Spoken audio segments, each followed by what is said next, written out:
Boa noite a todos. Hoje é sábado, 22 de junho de 2024, e eu estou aqui apenas porque a gente pulou a live que a gente faz todas as sextas-feiras, mas existia um assunto que eu queria comentar ontem, né?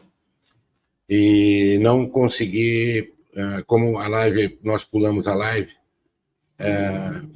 não consegui, então eu estou aqui apenas gravando esse vídeo rapidamente. Isso não é uma live, é um vídeo que eu estou gravando, colocando aqui no X, no Facebook e no Instagram também, ok? Que é o seguinte, a razão, o cerne de toda a questão que as pessoas subestimam um pouco o que as palavras de Elon Musk, agora, há poucos dias, em Cannes, Elon Musk disse que o X é a plataforma mais eficaz para alcançar os líderes mais influentes do mundo, apesar de não ser a maior plataforma. A presença de Elon Musk no X e garantindo, como ele está garantindo, a liberdade de expressão e a discussão aberta de todos os temas, não se trata de ser temas de direita ou de esquerda. O que ele pretende é colocar o X como uma plataforma livre, e que é, como a gente viu pelo Twitter Files recentemente, a única plataforma que se dispõe a isso e que faz isso.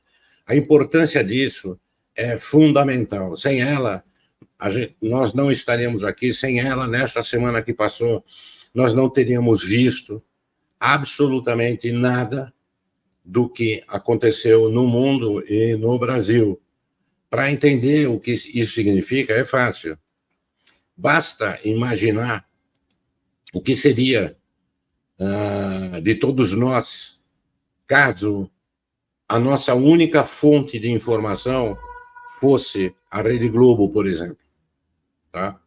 Não é difícil imaginar o que seria, né? Tá?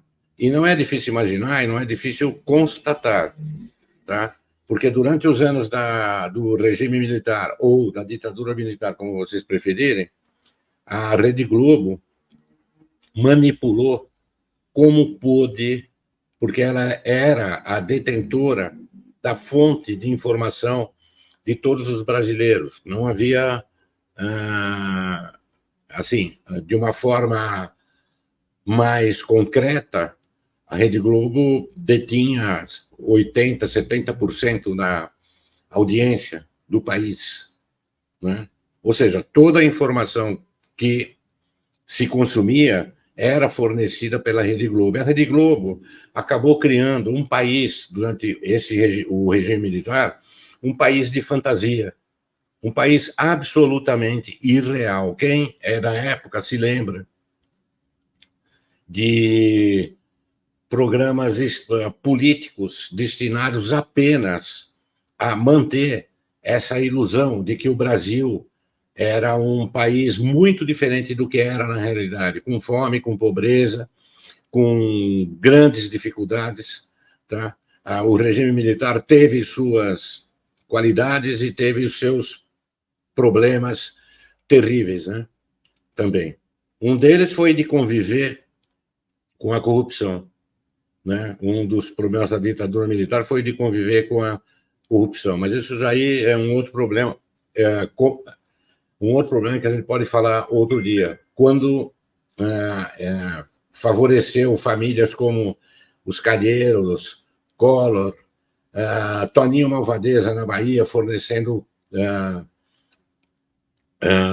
licença para que eles tivessem as antenas e transmissoras na Globo, né? Era uma parceria entre todos eles. Muitos deles obtiveram essas concessões de maneira ilegal, inclusive, né? Mas, como eu disse, isso é um outro assunto, que é um assunto muito extenso que não dá para falar em pouco tempo.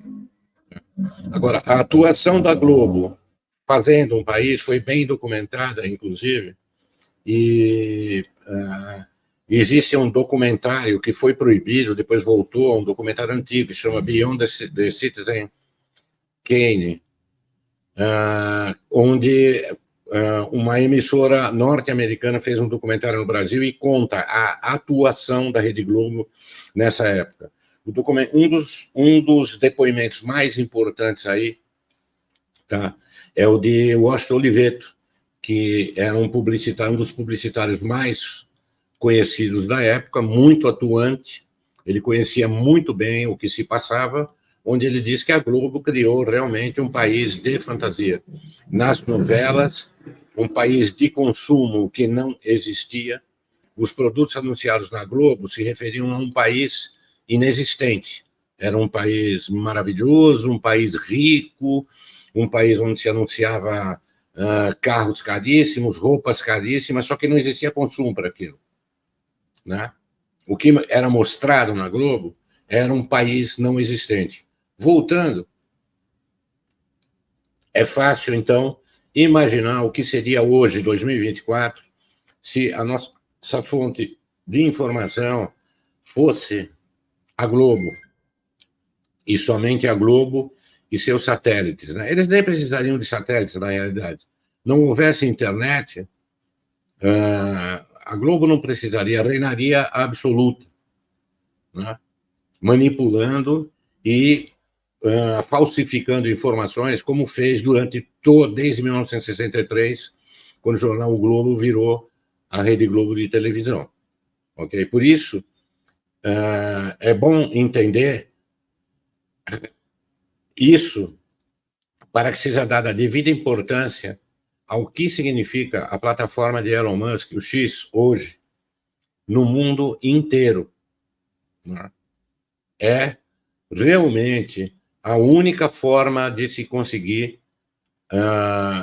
uma informação não manipulada e de se conseguir discutir assuntos que essa máquina que domina o Brasil, a máquina que vem dominando o Brasil há décadas, não quer que seja vista. A realidade que eles não querem que seja vista. Na realidade, isso, para entender o que é,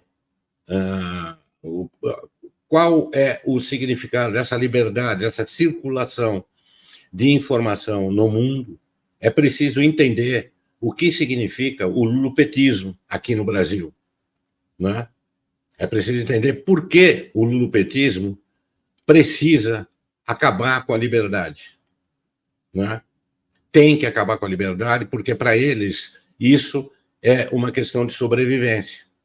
Nós temos que voltar, para entender isso, ao início do petismo e do que é a esquerda hoje no Brasil. A esquerda hoje no Brasil é o lulopetismo, infelizmente. Né?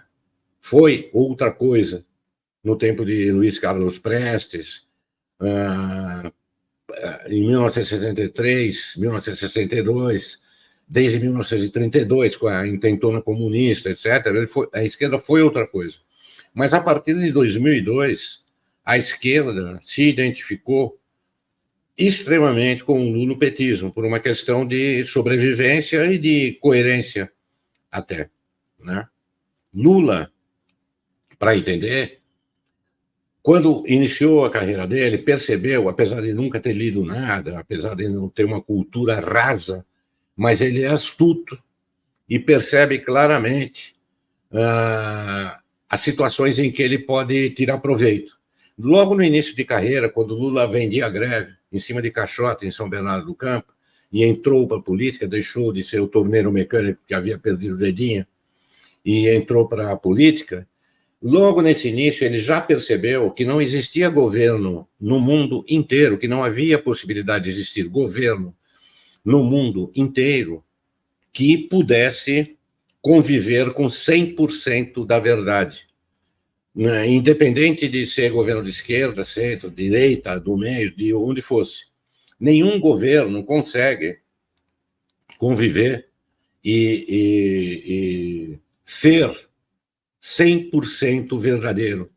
Existem coisas E existem situações e momentos em que o governo não pode ser, ou por omissão até, ele tem que deixar de contar a verdade, em casos extremos, casos de guerra.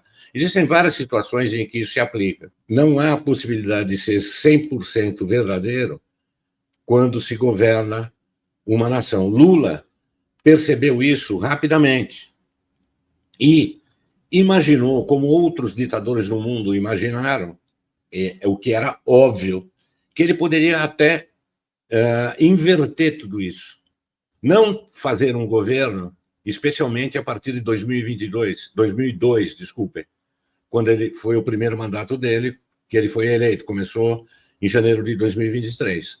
Ele percebeu que ele poderia governar não com deixando de ser 100% verdadeiro. Ele percebeu que ele poderia fazer um governo 100% mentiroso, 100% lastreado em mentira. Ou seja, tudo que ele quisesse que as pessoas acreditassem, ele poderia simplesmente mentir e acabou. Simples, era isso. Né?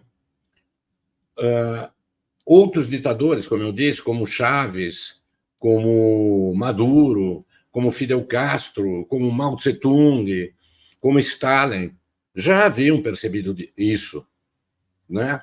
Que era um sonho, governar com incompetência, governar para uma elite, para uma casta, e não ter contestação alguma. Mas, para que esse sonho se transforme em realidade, existe uma condição fundamental, né? Para que você possa mentir sem parar sobre as coisas que estão sobre a realidade e as coisas que estão acontecendo, existe uma condição fundamental. Você tem que controlar totalmente a informação. Senão, o seu governo não funciona. Tá? Ok, a gente vem para 2024 e a gente vê o desgoverno Lula. A gente vê Lula na Itália sendo recebido pela Giorgia Meloni e sendo rechaçado por ela. Simplesmente usou a imprensa e o desgoverno não publica isso. Eles publicam o vídeo editado, como se eles estivessem vivendo ainda naquele tempo pré-histórico em que a Globo manipulava tudo. Eles acham que eles podem criar uma realidade que não é a verdade, a verdadeira. Tá? Então, houve esse caso. O vídeo foi editado, né? O vídeo onde a Giorgia Meloni rechaça o Lula no site do PT, na Globo, em todos os lugares, saiu sem esse gesto. Foi editado, foi cortado, tá? E eu vou colocar aqui um videozinho que eu fiz que mostra o gesto que foi apagado, que foi editado. Então, eles manipulam a realidade de acordo com o que eles querem, né? De acordo com o que eles querem. Vamos ver.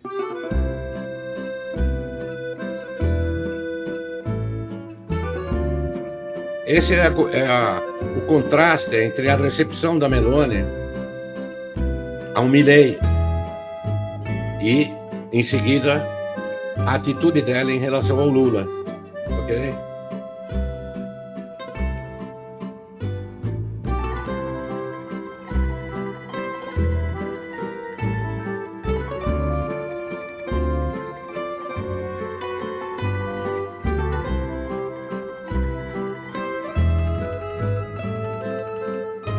Aí está bem claro o que aconteceu. Esse trechinho foi eliminado das versões que saíram na imprensa, ok?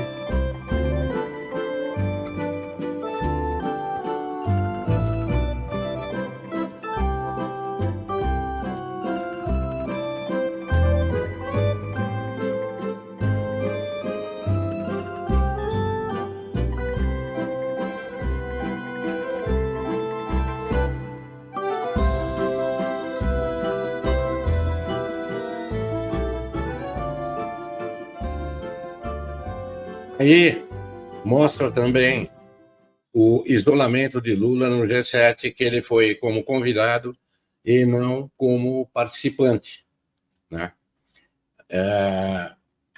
Que também a imprensa acabou não mostrando, né? A imprensa acabou não mostrando. É isso, na realidade, o que suporta esses ditadores, né? É isso que faz com que o sonho deles se transforme em realidade.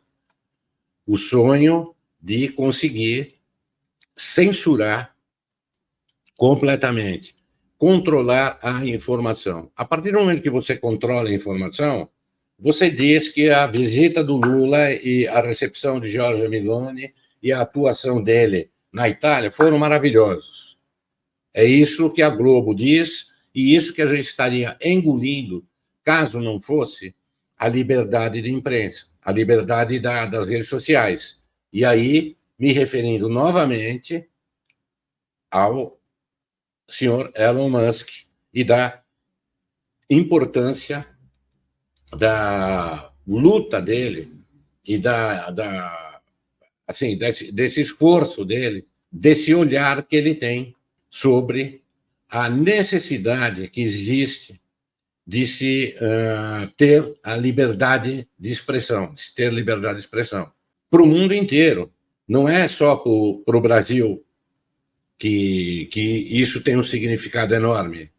Isso tem um significado enorme para o mundo inteiro. A circulação da informação verdadeira, senão nós estaríamos cegos, completamente cegos, sem saber da realidade. Tá? Isso se aplica ao que nós temos visto aí recentemente, ao Rio Grande do Sul, às promessas feitas por Lula em relação à ajuda no Rio Grande do Sul e ao fracasso total, inclusive agora, recentemente, alguns bilhões de reais que ele havia prometido, e assim é muito fácil governar.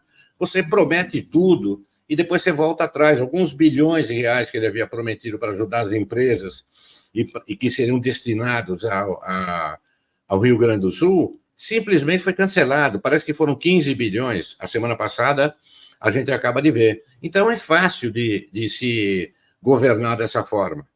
Você fala uma coisa, promete picanha e não entrega nada, nunca. E vai levando. Foi isso que Lula fez no início do governo dele, em 2002, quando ele era uma incógnita ainda para todo o Brasil, né? E havia negociado com o Centrão, com a máquina, que na realidade domina esse país aqui, né? Sem essa máquina, ele não teria sido eleito em 2002. Então, ele fez a carta aos brasileiros, onde ele deu uma de bonzinho, e aí é que surgiu o personagem Lulinha, Paz e Amor, aquela bosta que nós vimos naquela época, que não existia. O Lulinha nunca foi o Lulinha Paz e Amor. Aquilo foi um personagem criado e hoje se vê claramente pelas atitudes dele. Hoje, em 2024, onde ele retorna ao personagem original, ao que ele é realmente, o cara que subia e vendia greve, agressivo, um sindicalista semi-analfabeto, super agressivo, que era contra patrões, contra empresas, contra tudo. Hoje ele volta a ser isso, né? Com todo esse discurso de ódio dele, falando sobre aborto, outra das falsificações da esquerda, do lulopetismo, que é perito em ficar criminalizando as fake news, quando eles são os maiores produtores de fake news. O caso da declaração dele do estupro, onde ele diz que monstro seria produto de um estupro, que tipo de monstro, né? Seria o produto do estupro, onde ele diz que essa criança seria um monstro, foi editado.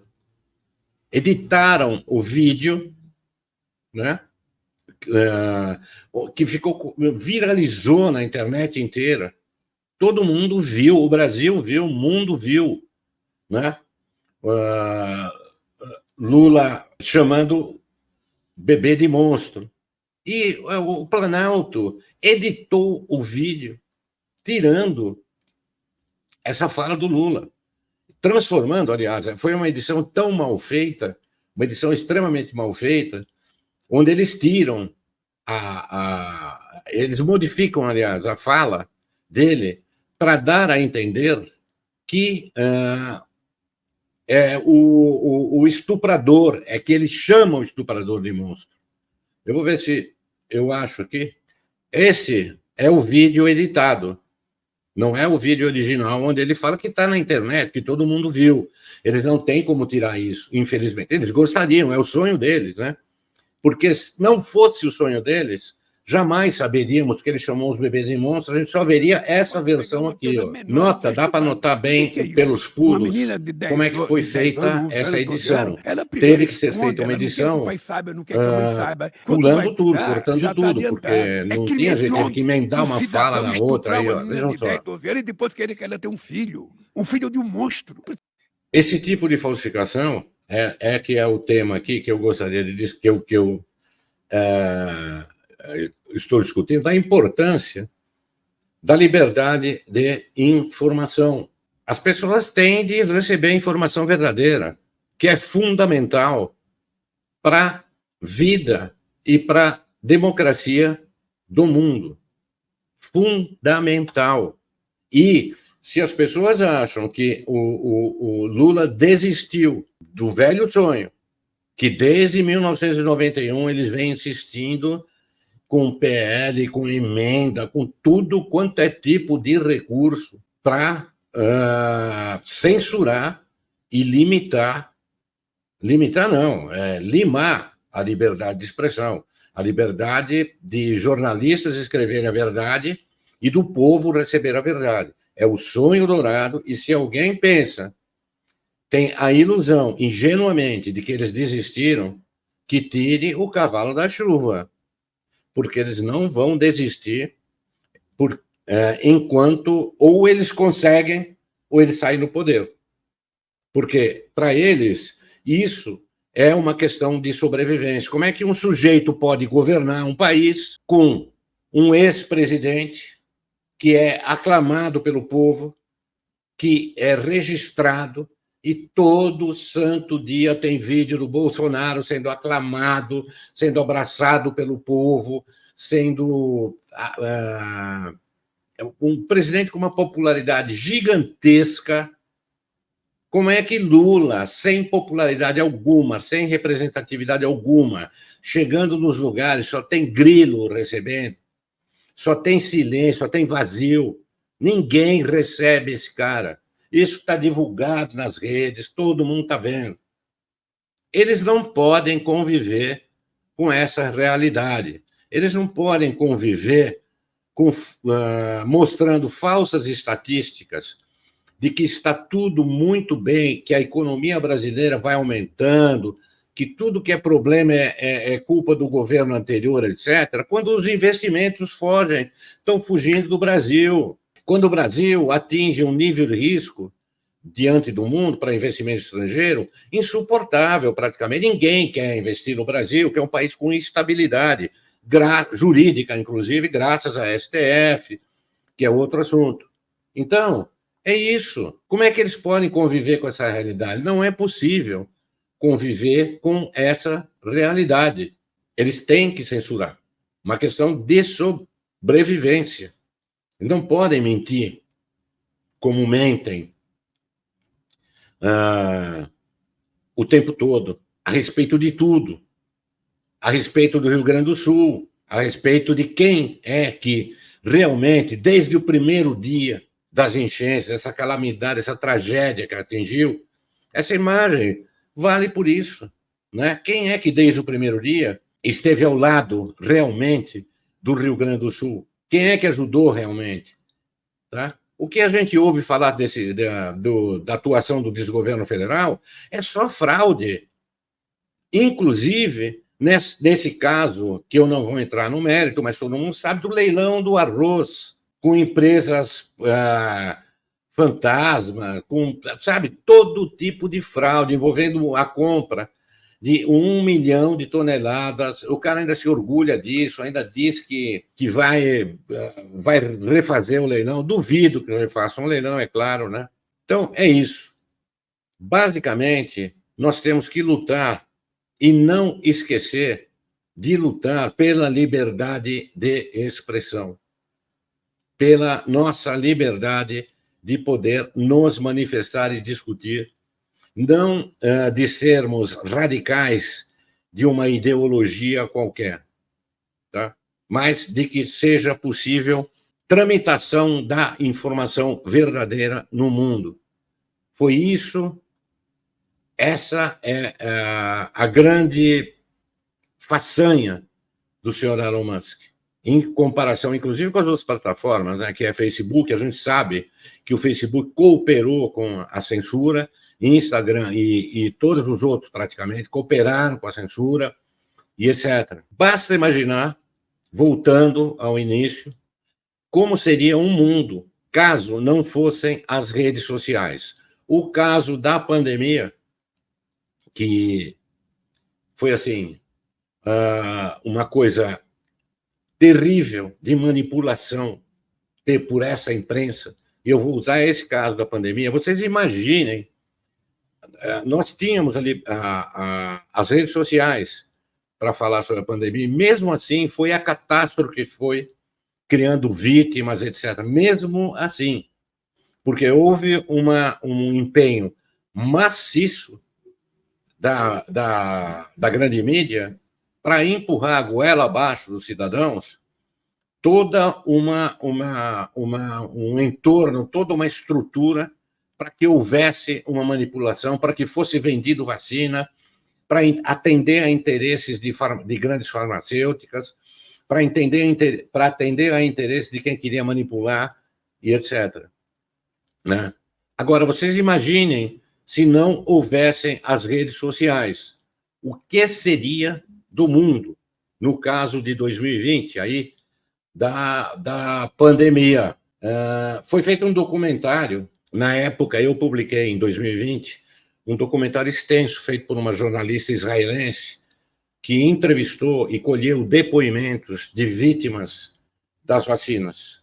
Tá? Eu vou aqui encerrar isso aqui, esse meu vídeo aqui com isso, só para mostrar o que seria do mundo caso não houvessem as redes sociais. Então, em 2020, ela publicou esse documentário, foi pouquíssimo divulgado, a grande mídia abafou, não quis saber, ok? E agora, em 2024, 3 anos depois, o canal do Sérgio Tavares, e em cooperação com outros produtores, criaram um documentário que é exatamente menor, mais condensado, porque o vídeo israelense era muito comprido. Eu dividi em 5 capítulos na época, publiquei, teve pouquíssimo retorno, né? Mas, enfim, o canal Sérgio Tavares agora, 3 anos depois, fez uma coisa, exatamente a mesma coisa, colhendo depoimentos das vítimas das vacinas. Hoje, 2024, depois da desmistificação a respeito de remédios alternativos, cura, essa coisa toda. Mesmo assim, a imprensa não publica e não reconhece. Mas vamos ver, eu vou colocar só um pedacinho, porque o vídeo é extenso. Quem estiver interessado em ver, veja no canal do Sérgio Tavares. Tá? É mais um caso para ilustrar o que seria do mundo caso não houvesse a informação circulando, né? Vamos lá. Realizou-se ontem a apresentação do documentário Os Invisíveis, dedicado às vítimas da vacina Covid em Portugal, que reúne várias entrevistas chocantes com testemunhos de pessoas que foram lesadas após as inoculações. A apresentação realizou-se em Lisboa, no auditório Metro do Alto dos Moinhos, e contou com a presença de algumas dessas vítimas que não conseguiram conter a emoção e tristeza. Eu sinceramente, eu pensava que estava mal, mas olhando para o testemunho destas pessoas, realmente não há como não tocar, porque é o sofrimento, é o sofrimento obrigatório, aquilo a que fomos obrigados a fazer e que agora nos traz estas consequências, e ouvir estes testemunhos epá, não sei, olha, eu emocionei-me porque eu pensava que estava mal, mas isto não é nada comparado. Este sofrimento destas pessoas, as pessoas não merecem passar por isto. Várias dessas vítimas referem que se inocularam apenas devido à chantagem governamental ou patronal e sentem-se agora abandonados pelo governo. Dizem ter a sua vida arruinada e querem justiça. Ninguém consegue resolver nada.